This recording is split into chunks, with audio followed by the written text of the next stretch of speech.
Here's a preview of the latest lesson I've added to my leaf painting mini course. You're going to learn how to paint a bright, vibrant red and yellow leaf. This is a really fun leaf to paint, folks.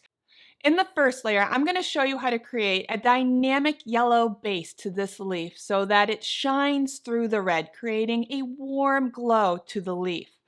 I'm also going to show you how to softly blend the yellow and red colors to this leaf together so there's a gradual transition from one color to the other. Now you may notice I have two leaf references next to me as I paint my leaf.